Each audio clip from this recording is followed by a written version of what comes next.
Most broke people aren't lazy. They're just repeating the same 7 decisions. They're not victims of bad luck.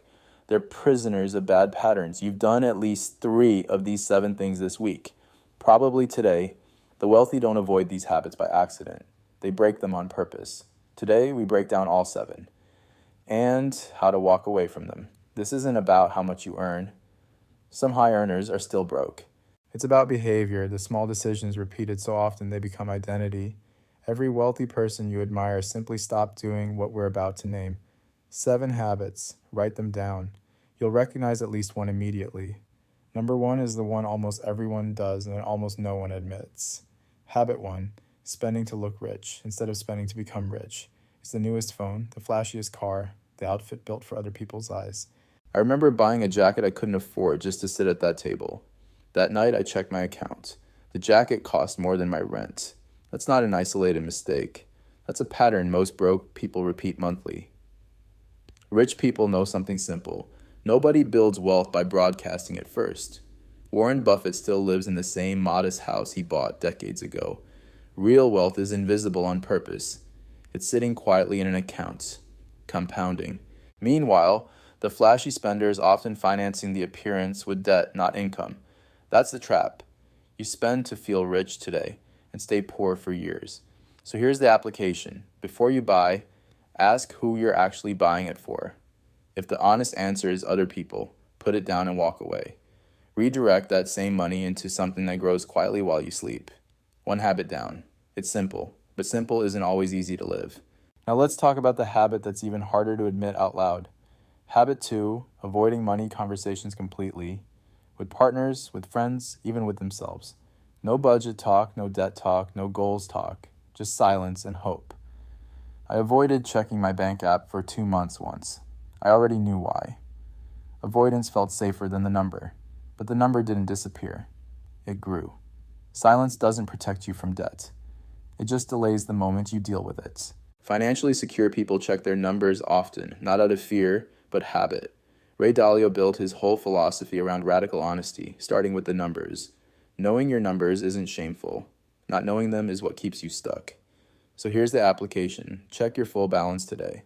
Not the app summary, all of it. Then say 1 honest sentence about money to someone you trust. Just 1. That 1 sentence breaks the silence that's been costing you more than money. Silence protects your comfort for a day. Honesty protects your future for years. 2 down.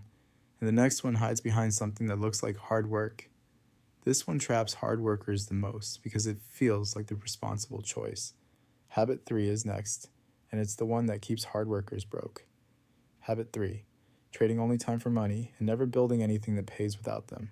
More hours, more shifts, more hustle. But the income ceiling never actually moves.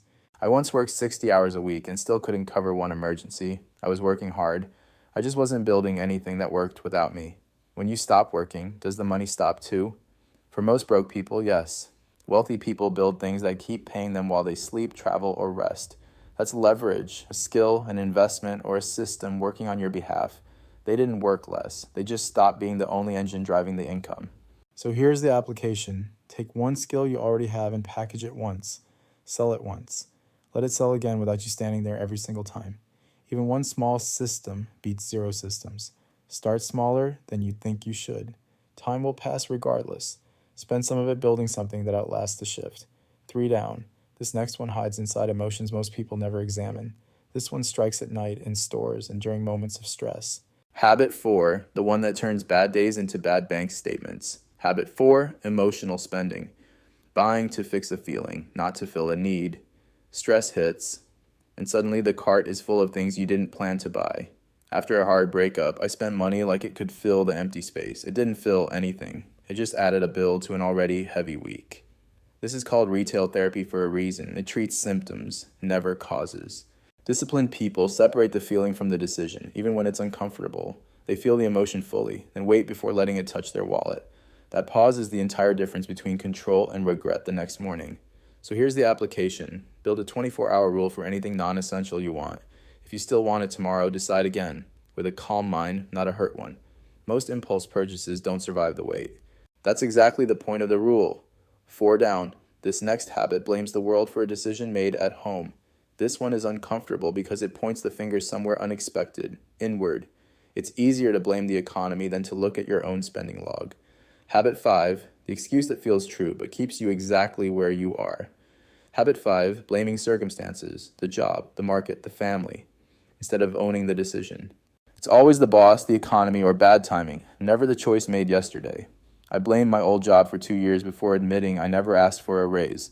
The job didn't stop me. My silence did, and silence was always my choice. Blame feels good for a moment, but it hands your power to something outside you. Successful people face the same setbacks. They just ask a different first question. Not, why is this happening to me, but what's my next move regardless? Ownership isn't self-blame. It's simply refusing to wait for permission to move forward. So here's the application. Pick one blame you've repeated this month, just one. Rewrite it as one action you could take instead, even a small one. That single rewrite starts shifting how your brain frames every future setback. 5 down. This next one hides in the absence of a single written goal. This one feels harmless. It's just someday, but someday never shows up on its own. No number, no date, no plan, just a vague hope floating in the future. Habit 6, the goal that was never written down and never actually chased. Habit 6, living in someday. No written goals, no numbers, no real tracking. I want to be rich someday isn't a goal, it's a wish with no shape. I said, I want to save more for 3 years without ever naming a number. Nothing changed because nothing was ever specific enough to actually act on. What gets measured tends to get managed. What stays vague tends to stay stuck.